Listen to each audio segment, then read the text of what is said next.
अस्सलाम वालेकुम। I am Amreen तुर्क from Minhaj grammar school Lyari. आज हम सेकंड क्लास के इंग्लिश के सब्जेक्ट का चैप्टर नंबर 7 की हम रीडिंग करेंगे।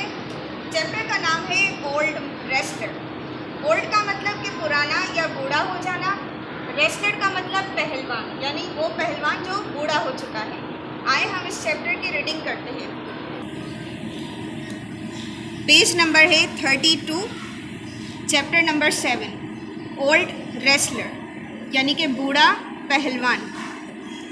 Once there was a man, एक दफ़ा का जिक्र है, एक आदमी था। He was very famous for his art of wrestling, वो बहुत मशहूर था अपने कुश्ती के हुनर की वजह से, वो बहुत मशहूर था। He was expert in 360 tricks of wrestling, वो माहिर था 360 यानी 360 तरकीबें उसे मालूम थी कुश्ती के हवाले से, वो इस चीज़ में बहुत माहिर था। एवरी टाइम, हर वक्त, he used to fight wrestling, वो कुश्ती लड़ा करता था। विद अ न्यू स्टाइल, हर बार एक नए अंदाज के साथ वो कुश्ती लड़ा करता था। And defeated his opponent, defeated का मतलब होता है हराना। हिज अपोनेंट यानी कि मुखालिफ, मुखालिफ वो जिससे वो लड़ा करता था, सामने वाला बंदा उसे हर बार एक नए स्टाइल, नए अंदाज के साथ वो लड़ता था कि उसे हरा देता था। Young man used to learn art of wrestling by him, जवान आदमी जो थे वो इससे ये कुश्ती का हुनर सीखा करते थे। He made the notable people to a young man, इसने एक काबिल ज़िक्र शागिर्द बनाया, यानी कि नोटेबल पीपल का मतलब होता है काबिल ज़िक्र शागिर्द बनाना। एक नौजवान को इसने काबिल ज़िक्र शागिर्द बनाया। He taught him all tricks of fighting except one, taught का मतलब सिखाना, उसने वो तमाम तरकीबें, ट्रिक्स यानी तरकीबें, लड़ाई की तरकीबें उसे सिखाई, एक्सेप्ट वन, सिवाय एक तरकीब के। द टाइम हैड पास्ड, वक्त गुजर चुका था।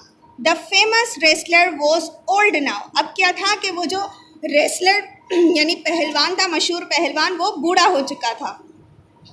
His people had become a powerful wrestler, इसके वो जो शागिर्द थे वो इससे ज़्यादा ताकतवर पहलवान बन चुके थे। There was no substitute of him, substitute का मतलब होता है काबिल मकाम, यानी उसके जैसा, उनसे लड़ने वाला, इनसे इतना काबिल अब कोई भी नहीं था, यानी इसके शागिर्द जो थे वो इतने ताकतवर हो चुके थे कि अब उनका कोई काबिल मकाम नहीं था। वन डे, एक दिन, he boasted in palace of the king, यानी कि वो शागिर्द जिसको इसने बहुत सारी ट्रिक्स सिखाई थी, यानी 360 में से 359 ट्रिक्स सिखाई थी। एक दिन उसने क्या किया, बूस्टेड का मतलब होता है शेखी मारना या लंबी लंबी छोड़ना या घमंड के साथ कोई बात करना। इन पैलेस यानी महल में, बादशाह के महल में उसने घमंड के साथ कहा, ओ किंग, ए बादशाह, my teacher is older than me in age, मेरा जो उस्ताद है वो मुझसे ज़्यादा बूढ़ा हो चुका है उम्र में मुझसे ज़्यादा बूढ़ा हो चुका है। नॉट इन आर्ट, आर्ट का मतलब हुनर में नहीं बल्कि उम्र में मुझसे बूढ़ा हो चुका है। लेट्स सेट अ फाइट, आए एक लड़ाई तय करते हैं। द किंग डिड इट, जो किंग था, बादशाह था, वो इस बात के लिए राज़ी हो गया। And competition was held between the teacher and the people, जो मुकाबला था, कंपटीशन का मतलब होता है मुकाबला, हेल्ड का मतलब मुनक्किद, यानी कि मुकाबला जो है वो मुनक्किद किया गया, तय किया गया। बिटवीन यानी कि उस्ताद और शागिर्द के दरमियान वो मुकाबला तय किया गया। The ground was full of spectators, जो मैदान था वो पूरा तमाशाई से भरा हुआ था। तमाशाई का मतलब होता है वो लोग जो मुकाबला देखने के लिए आए हों, उसे स्पेक्टेटर्स यानी कि तमाशाई कहा जाता है। The king with his intimates का मतलब है करीबी या जिगरी या स्पेशल पर्सन कहा जा सकता है। वो लोग जो बादशाह के बहुत करीबी लोग थे, वो sitting on a high place, यानी कि वो ऊंची जगह बैठे थे। ड्रम वॉज बीटिंग, यानी कि ढोल जो है, ढोल की ताप बजाई जा रही थी। The young boy came in the ground, जो जवान लड़का था वो मैदान में आया। Dancing on the beat of drum, यानी कि ढोल की ताप पर वो नाचता हुआ, रक्स करता हुआ वो मैदान में आया. The teacher knew that his people is more powerful than him. जो उस्ताद था वो जानता था कि इसका जो शागिर्द है वो इससे ज़्यादा पावरफुल है. So he used the trick that he did not tell him. इसलिए उस उस्ताद ने वो तरकीब अपनाई, वो तरकीब इस्तेमाल की जो उससे नहीं बताई थी उसने, क्योंकि उसने 360 ट्रिक्स उसे सिखाई थी. 360 नहीं, 359 ट्रिक्स सिखाई थी, एक ट्रिक उसे नहीं सिखाई थी. वो जो एक तरकीब नहीं सिखाई थी वो इसने अपनाई. The people did not know the trick so he was helpless. शागिर्द जो था वो नहीं जानता था उस तरकीब के हवाले से, इसलिए वो हेल्पलेस यानी बेबस था. The teacher spilled him down on the ground.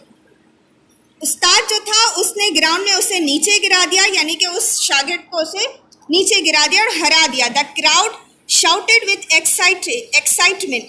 Crowd का मतलब भीड़. वो लोग जो वहाँ देखने वाले थे उन सबको कहा जाता है भीड़. शाउटेड यानी चीखे मारना या शोर मचाना. विथ एक्साइटमेंट, एक्साइटमेंट का मतलब जोश व खरोश के साथ. जोश व खरोश के साथ भीड़ जो है वो शोर मचाने लगी. एंड क्लेप्ड, उन्होंने शोर मचाया और तालियां बजाई. फॉर द ओल्ड रेसलर, यानी कि बूढ़े पहलवान के लिए तालियां बजाई. The king rewarded the teacher. जो बादशाह था, रिवॉर्डेड का मतलब इनाम दिया. बादशाह ने इनाम दिया उस टीचर को. And cursed the young man, और बुरा भला कहा उस जवान आदमी को. किंग सेड, बादशाह ने कहा, शेम ऑन यू, यानी कि उस जवान को, उस शागिर्द को कहा, शर्म करो. You disgraced your teacher for fame. तुमने, डिसग्रेस का मतलब होता है रुस्वा करना और फेम का मतलब होता है शोहरत. तुमने रुस्वा किया अपने टीचर को एक शोहरत के लिए तुमने अपने टीचर को रुस्वा किया. The people spoke with respect. जो शागिर्द था उसने कहा, रिस्पेक्ट यानी कि इज्जत के साथ, उसने कहा, ओ द ग्रेट किंग, अजीम बादशाह, whatever I told was right. जो कुछ मैंने बताया वो सब सही था. My teacher was not as powerful as I was. मेरा उस्ताद इतना पावरफुल, इतना ताकतवर नहीं था जितना मैं हूँ. He did not reveal the trick to me. He did not reveal the trick to me. Reveal मतलब कि जाहिर करना. उसने वो तरकीब मुझे जाहिर नहीं की थी. The teacher replied. उस्ताद ने जवाब दिया, I did not tell you, मैंने तुम्हें नहीं बताई, दैट ट्रिक, वो तरकीब, फॉर दिस डे, इस दिन के लिए मैंने वो तुम्हें ट्रिक नहीं बताई. That's it. ये यहाँ तक हमारा आज चैप्टर की रीडिंग ख़त्म होती है. इंशाल्लाह हम अपनी नेक्स्ट वीडियो में इस चैप्टर की एक्सरसाइज वगैरह करेंगे. अल्लाह हाफिज़.